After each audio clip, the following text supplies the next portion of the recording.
ने तो सबसे ज्यादा बंगारू लक्ष्मण ने किया है। बंगारू लक्ष्मण बीपी हाई हो रहा है आप लोगों का। अरे बीपी हाई मत कीजिए भाई।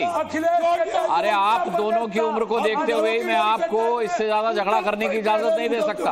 अरे हो गया हो गया। अरे पाताल बाबा असादी साहब अपनी उम्र देखिए। अब मैं आपकी सलामती की कामना कर रहा हूं, मत लड़िए इतना, बीपी हाई हो जाएगा ऐसे में। मैं जावेद मोहम्मद साहब का रुख कर रहा हूं। देखिए जावेद मोहम्मद साहब जो हैं वो बुलडोजर एक्शन उन पर हो चुका है। जावेद मोहम्मद साहब आप कहां से हैं ये बताइए और क्या हुआ था ये बताइए। हम इलाहाबाद प्रयागराज के रहने वाले हैं। ठीक है। जून 2022 में नुपुर शर्मा को लेकर कुछ लोगों में गुस्सा था जिन्होंने प्रॉफेट मोहम्मद पर अभद्र टिप्पणियां करी थी। अच्छा। उसको लेकर कानपुर में भी एक एजिटेशन हुआ था और इलाहाबाद में भी कुछ लोगों ने एजिटेशन किया था जुमे के दिन। ठीक है। नमाज के बाद।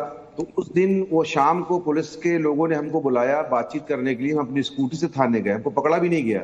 हम सोशल एक्टिविस्ट थे इलाहाबाद शहर में, तो बुलाया बातचीत के लिए, वहां गए तो हमें रात में शाम को डिटेन कर लिया लोगों ने। और डिटेन करने के बाद फिर रात में 11:30 बजे हमारे घर महिला पुलिस आई और हमारी बीवी और हमारी वाइफ और हमारी बेटी को भी ले गई थाने, महिला थाने में रखा, हमको पुलिस लाइन में रखा।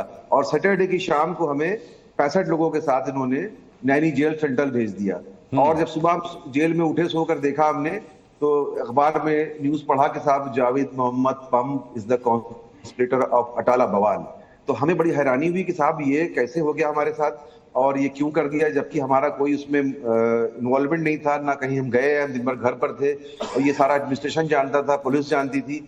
और फिर डीजीपी का बयान हमने पढ़ा अखबार में, साथ में यूपी डीजीपी पुलिस का, कि ऐसे लोगों का मकान तोड़ा जाएगा। तो उन्होंने हमें फ्राइडे को डिटेन किया। फ्राइडे की रात में हमारी वाइफ को, बच्ची को डिटेन किया महिला थाने में 36 घंटा। और सैटरडे को हमें जेल भेजा और संडे को सुबह हमारे मकान को डिमोलिश कर दिया 11 बजे। ना नोटिस किसी को दिया, ना पूछा कि मकान किसके नाम है, जबकि मकान हमारी वाइफ के नाम था। 30 साल पुराना मकान था। हम house tax, water tax, sewer tax, नगर निगम सारा बिल पेड करते थे, वाइफ के नाम से पेड करते थे। तो ये अन्याय ही तो है, उसके अलावा क्या है बताइए आप।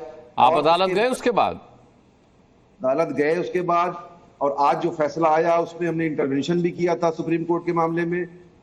हाई कोर्ट में ऑलरेडी हमारा मुकदमा 2 साल से पेंडिंग है। ये स्टेट गवर्नमेंट के एडवोकेट्स हाई कोर्ट में मुकदमे को सुनने नहीं दे रहे हैं जज साहब को, और आज तक इसमें कोई बहस 2 साल में नहीं हो पाई है। सिर्फ काउंटर रिजॉइंडर हुआ है शुरू में, और हमने कंपनसेशन इलीगल डिमोलिशिंग का पूरा प्रमाण के साथ क्लेम किया है। और जो ये अभी आपके चैनल पे जो बात कह रहे हैं कि साहब नोटिस दी गई उत्तर प्रदेश में लोगों को, कभी हमें नोटिस नहीं दी गई। हमारे नाम से नोटिस उन्होंने रात में 11 बजे से। और आपका मकान अवैध था या वैध था?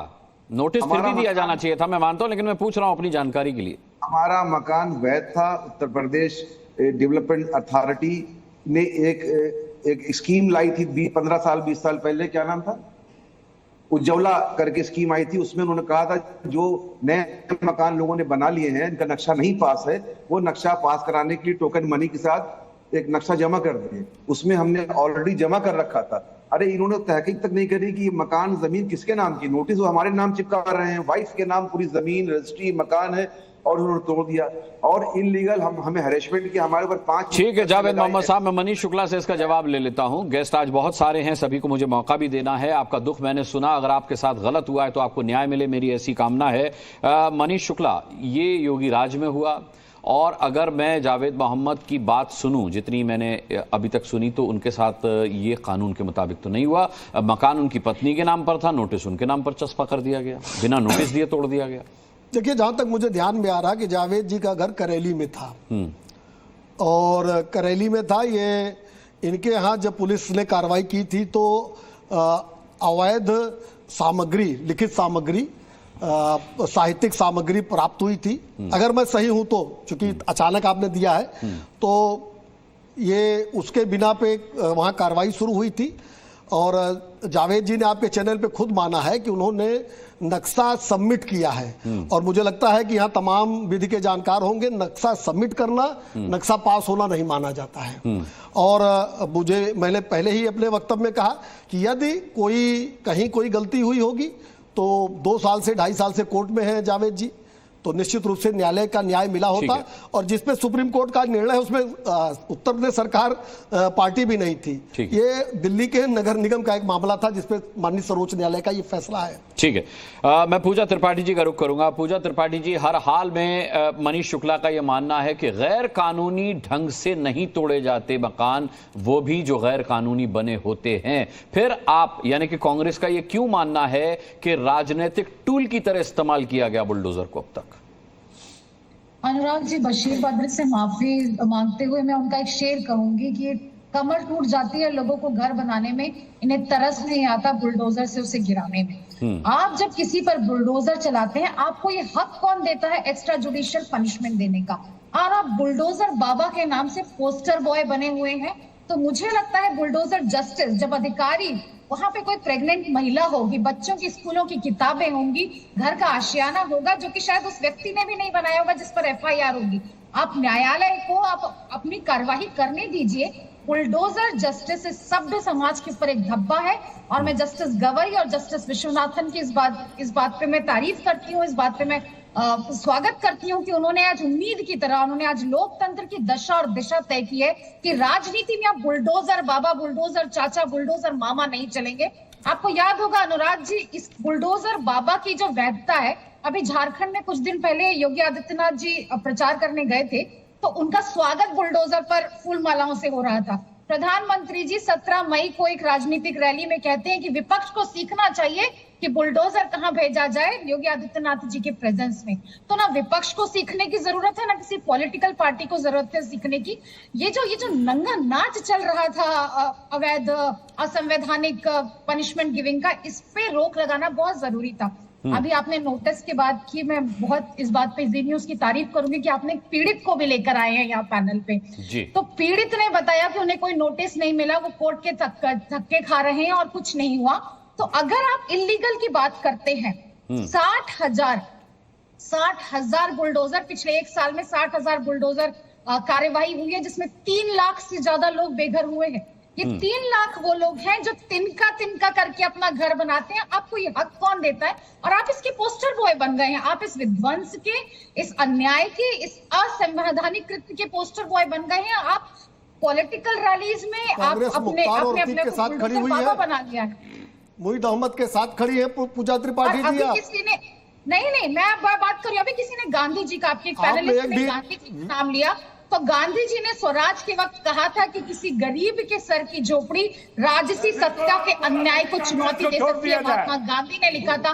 तो आज जब एक गरीब को तोड़ते हैं, आप जब एक गरीब के सर से आशियाना छीनते हैं, आपके जब एक गरीब के सर से छत छीनते हैं, तो आप उसकी लड़ने की ताकत छीन लेते हैं। तो और ये मुझे बताइए, ये जो सारा बुलडोजर जस्टिस है, क्या योगी आदित्यनाथ जी ने PHU में जो 4 गैंग रेप के आरोपी थे, जो बाद में मध्य प्रदेश में प्रचार करने गए थे, उनके घर भी बुलडोजर भेजा था? ये सारी कार्यवाही उन्हीं गरीब और शोषित लोगों के लिए है, आपके पीड़ितों जैसे के लिए है, जो जिनके पास कोई रिट्रीवल सिस्टम नहीं है, कोई रिडिस्ट्रीब्यूटिव सिस्टम नहीं है। सवाल ये है कि आज आप सिर्फ FIR करने पर किसी पे कर देते हैं, तो FIR तो बृजभूषण शरण सिंह पर भी है, उनके घर तक तो बुलडोजर पहुंचा नहीं। मुझे लगता है कि बहुत बड़ा वक्त है, बहुत सही वक्त है कि इस बुलडोजर जस्टिस के नाम पर जो अन्याय चल रहा है, जो सभ्यता चल रही है, जो दरिंदगी चल रही है, उस पर रोक लगा दी गई। और सुप्रीम कोर्ट में एज ए कांग्रेस पार्टी के प्रतिनिधि की ओर से स्वागत करती है। मुझे लगता है कोई भी वेल थिंकिंग सिटीजन, कोई भी हिंदुस्तानी इसका स्वागत करेगा। कोर्ट कचहरियों को अपना काम करने दीजिए, आप कानून को, कोर्ट कचहरी के काम में तो कोई व्यवधान नहीं डाल रहा। पूजा जी निश्चिंत रहिए, मैं 30 सेकंड आपको दे रहा हूं। मनीष शुक्ला जी जवाब दीजिए। देखिए, एक बात तो निश्चित है कि पूजा त्रिपाठी जी ने न तो सुप्रीम कोर्ट के आदेश को पढ़ा, न हम लोग की डिबेट को शुरू में सुना। उत्तर प्रदेश और देश में कहीं भी किसी भी जगह पे बुलडोजर इस बिना पे नहीं चला कि आरोपी रेपिस्ट है, बलात्कारी है, हत्यारा है, लुटेरा है। अगर उसने अवैध निर्माण किया है, मानक के विपरीत निर्माण किया है, सड़क, जल निकासी, रेल मार्ग को अवरुद्ध किया है, उस पर कब्जा किया है, उस पर चला है और विहित प्रक्रिया का पालन हुआ है, इस पे अगर डिबेट करिए पूजा त्रिपाठी जी तो अच्छा है। बाकी जामा मस्जिद के पास इंदिरा गांधी ने पूरी बस्तियां उड़वा दी थी और आप बात करती है, आप बात कर रही है जामा मस्जिद के आसपास इंदिरा गांधी ने जो बुलडोजर चलवाया था, याद है आपको? पता है? आप उनको नोटिस दीजिए, आप उनको। अच्छा, इंदिरा गांधी ने नोटिस दिया था जामा मस्जिद के अगल बगल? देता है कि आप बुलडोजर लेकर पहुंच जाए किसी गरीब शोषित के घर और उसका पूजा त्रिपाठी जी, नोटिस दिया गया था। जामा मस्जिद के अगल बगल जो मौलानाओं के घर उजाड़ दिए गए थे, उसमें नोटिस दी गई थी। संवैधानिक कार्यवाही का साथ देना बंद आप विधि पूर्वक बात करिए, सुप्रीम कोर्ट के निर्णय पर बात करिए, और अगर आपके पास कहीं एग्जाम्पल है कि विधि विरुद्ध कार्रवाई हुई तो उसको रखिए। आप पॉलिटिकल बात करने के लिए ये आज हमको लगता है आज ये मंच ठीक नहीं है। ठीक है, किसी पर एफआईआर होती है, फ्राइडे को और संडे को बुलडोजर पहुंच जाता है कि कौन सा नोटिस है, ये कौन सा इलीगल डिमोलिशन। अगर आपके पास ऐसा एग्जाम्पल है तो स्पेसिफिक एग्जाम्पल रखिए आज कि कहां पे इस तरह की घटना हुई। पूरी माँ है मनीष जी, मैं आपको एक बताइए ना पूजा जी, बताइए इस तरह की घटना कहां हुई। मुख्तार अंसारी जो आपका प्रिय है, हमको पता है, प्रियंका गांधी का प्रिय हमें पता है, जिसको पंजाब की जेल में आप खीर खिलाती थी, हमें पता है, वो दर्द है आपके अंदर। वो मुख्तार अंसारी जो आपके प्रदेश अध्यक्ष अजय राय के भाई का हत्यारा रहा है, उसके साथ आपकी सिंपैथी हमें पता है। लेकिन उस गजाला होटल पे 15 दिन बाद बुलडोजर चला, 1.5 महीने बाद बुलडोजर चला था, पूरी विधि प्रक्रिया पूरी की गई थी। जानकारी रखिए तो अच्छा रहेगा। बैठ के बुलडोजर बाबा का गुणगान करते हैं, आप लोगों को शर्म आप बिना जानकारी के बैठी है, जानकारी ले लीजिए। राहुल गांधी की तरह डिबेट मत करिए। ठीक है। जिंदा जल के बुलडोजर कार्यवाही के बाद जिंदा जल के इनकी मौत हो गई थी, उनकी मौत के लिए, उस माँ बेटी ठीक है। पूजा जी मैं लौटता हूँ, पूजा जी मैं लौटता हूँ। अभी आधे मेहमान भी नहीं रिएक्शन दे पाए अपना। हाजी रंगरेज साहब, आप डिबेट के शुरू में भी खुश थे, अब भी बहुत खुश हैं, लेकिन क्या अब मनीष शुक्ला साहब की बात सुनकर के कुछ भी नहीं बदला है, बल्कि अब इस फैसले के बाद अपराधियों के दिल में डर और ज्यादा बढ़ जाए?